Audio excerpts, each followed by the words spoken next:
तस्य भूमिषु विनियोगः।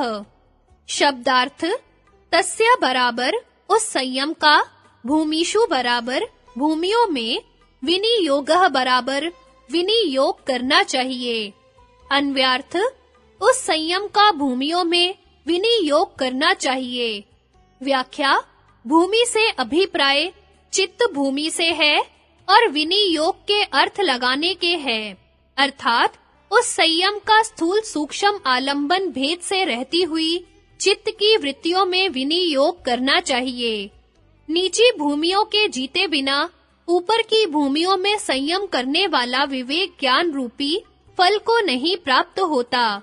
जैसे धनुर्धारी लोग पहले स्थूल लक्ष्य का वेधन करके फिर सूक्ष्म का वेधन करते हैं, वैसे ही योगी को चाहिए कि क्रम से पहले वितर्क अनुगत, फिर विचार अनुगत, फिर आनंद अनुगत और फिर अस्मिता अनुगत अथवा पहले ग्राह्य, फिर ग्रहण, फिर ग्रहित्र इत्यादि प्रकार से पहली भूमि को जीतकर ऊंची भूमियों में संयम करे। इस प्रकार विवेक ज्ञान रूपी फल प्राप्त होता है। जैसे कि कहा है, योगेन योगो ज्ञातव्यो, योगो योगात् परवर्तते, यो अप्रमत्तस्तु योगेन स योगे रमते चिरम। पहले योग से उत्तर योग जानने में आता है और पहले योग से उत्तर योग प्रवृत्त होता है।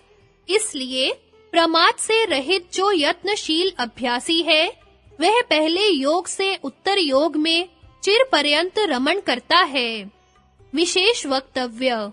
वास्तव में धारणा, ध्यान और समाधि तीनों एक ही संयम रूप क्रिया के भाग हैं, अर्थात किसी विषय में चित्त को ठहराने का नाम धारणा है। जब देर तक लगातार चित्त इसमें ठहरा रहे, तब वही ध्यान कहलाएगा, और जब वही ध्यान इतना सूक्ष्म और तल्लीनता के साथ हो जाए कि ध्यान करने वाले को ध्येय विषय के अतिरिक्त और कुछ भी सुध बुध न रहे, तब वही ध्यान की अवस्था समाधि कहलाएगी। यह संयम की क्रिया चित्त के वशीकरण और आत्मोन्नति अर्थात सारी आध्यात्मिक भूमियों के विजय पर्यंत विवेक ख्याति द्वारा असंप्रज्ञात समाधि अर्थात स्वरूपावस्थिति के लाभार्थ है, किंतु इसके दुरुपयोग द्वारा अधोगति की संभावना भी हो सकती है, क्योंकि सारी बातें प्रयोग पर ही निर्भर होती हैं। यदि उसका प्रयोग उचित रूप से न किया जाए तो हानि हो सकती है। प्रत्येक वस्तु अपने सूक्ष्म रूप में अधिक शक्ति की उत्पादक होती है। जितनी सूक्ष्मता बढ़ती जाती है, उतनी ही उसकी शक्ति में भी वृद्धि होती जाती है। उदाहरणार्थ, औषधियों के स्थूल रूप की अपेक्षा उनके सत्वों में कई गुना बल बढ़ जाता है। धातुएं अग्नि द्वारा भस्म होकर अपने सूक्ष्म परमाणु रूप में कितनी प्रभावशाली बन जाती हैं। स्थूल भूतों के सूक्ष्म परमाणुओं में जिस अद्भुत शक्ति का प्राचीन भारतीय दर्शनकारों ने वर्णन किया है, उसका ज्ञान अब पाश्चात्य देश वालों को भी होता जा रहा है। इनके सदुपयोग से संसार की अधिक से अधिक उन्नति और प्राणी मात्र का कल्याण हो सकता है।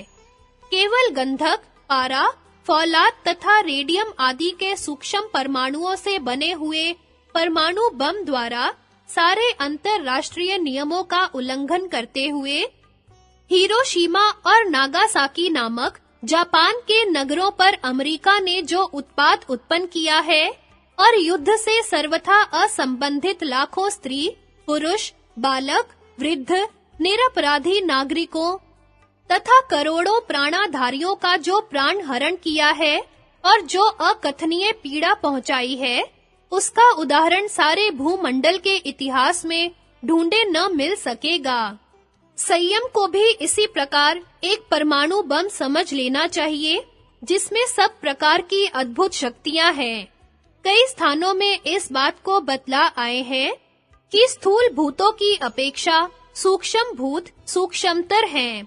उनकी अपेक्षा तन मात्राएं और इंद्रियां हैं और उनकी अपेक्षा अहंकार सूक्ष्मतर है और अहंकार की अपेक्षा चित्त। चित्त जो गुणों का प्रथम विषम परिणाम है, संसार के सारे पदार्थों की प्रकृति होने के कारण सबके तदाकार हो सकता है। संयम में चित्त का ही सारा खेल होता है।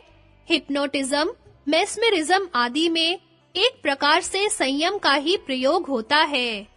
कई साधुओं के संबंध में कहा जाता है कि वे बिना टिकट रेल में सफर करते हैं, मांगने पर बहुत से टिकट दिखा देते हैं और कोई-कोई ट्रेन को भी रोक देता है, तथा कई अघोरी मनुष्यों का मांस खाते हुए दृष्टिगोचर होने पर मांस को कलाकंद के रूप में दिखला देते हैं। संयम में सबसे पहला और सबसे कठिन काम धारणा है। साधारण परिमित ज्ञान और अल्प बुद्धि वाले मनुष्यों को बेसिर पैर और बेतुके मंत्रों यथा कांगरू देश कमक्षा देवी, जहां बसे अजय पाल जोगी।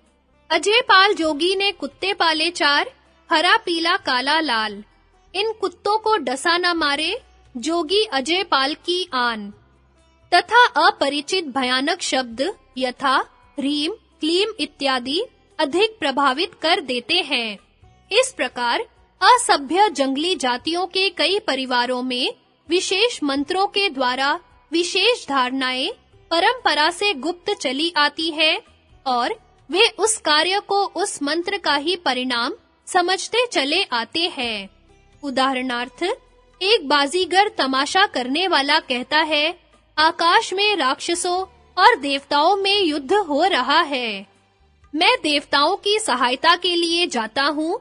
इस बीच में आप मेरे परिवार और सामान की रक्षा करने की कृपा करें। वह एक रस्सी ऊपर आकाश में फेंककर उसके द्वारा ऊपर चढ़ता हुआ दृष्टि से ओझल हो जाता है। थोड़ी देर में क्रम से उसके हाथ, पैर, धड़ और सिर ऊपर से पृथ्वी पर गिरते हैं। उसकी स्त्री उनको लेकर सती हो जाती है। उसके कुछ ही समय पश्चात वह बाजीगर नीचे उतरता है। राक्षसों पर विजय के शुभ समाचार सुनाकर स्त्री को तलाश करता है और दर्शकों में से मुख्य व्यक्ति की कुर्सी के नीचे से निकाल लाता है। इस सारे खेल की जब फोटो ली गई, तब वह बाजीगर आसन लगाए हुए अपने परंपरा से प्राप्त किए हुए एक विशेष मंत्र का जप करता हुआ पाया गया, जिसमें इस सारे दृष्टिबंध संबंधी विषय के संयम की धारणा थी। एक समय एक जगह मुझे योग संबंधी 7-8 लेक्चर देने थे। एक सन्यासी महात्मा उनसे प्रभावित होकर यह समझने लगे कि मैंने कभी पिशाच सिद्धि की होगी अथवा मुझे पिशाच सिद्धि के लिए किसी विशेष क्रिया का ज्ञान है। वे बड़ी श्रद्धा और नम्रता पूर्वक उनकी दीक्षा के लिए एकांत में मुझसे प्रार्थना करने लगे। बार-बार मना करने पर भी मेरी इस प्रकार की बातों से उपेक्षा वृत्ति का उन्हें विश्वास नहीं होता था। उन्हीं के हितार्थ उस दिन यह संयम की विवेचना की गई थी। उपर्युक्त सारी बातों को परमाणु बम के सदृश संयम का दुरुपयोग समझना चाहिए। इस प्रकार की बातों को योग, सिद्धि अथवा चमत्कार और उनके करने वालों को योगी, सिद्ध और चमत्कारी पुरुष समझना भी अत्यंत भूल है। प्रत्युत इन प्रयोगों को घृणा और तिरस्कार की दृष्टि से और उनके प्रयोगकर्ताओं को उपेक्षा वृत्ति से देखना चाहिए, क्योंकि रेल में बिना टिकट जाना एक प्रकार की चोरी है और मांस भक्षण स्वयं हिंसा रूपी पाप है। चोरी की पुष्टि करने वाली और हिंसा को छिपाने वाली कोई भी क्रिया योग, सिद्धि अथवा चमत्कार नहीं हो सकती और न उनका करने वाला योगी, सिद्ध अथवा चमत्कारी पुरुष। श्रीमद् भगवत गीता में इस विषय को कितने सुंदर शब्दों में वर्णन किया गया है। यजन्ते सात्विका देवान यक्ष रक्षांसि राजसाः प्रेतान भूत गणाश्चान्य यजन्ते तामसा जनाः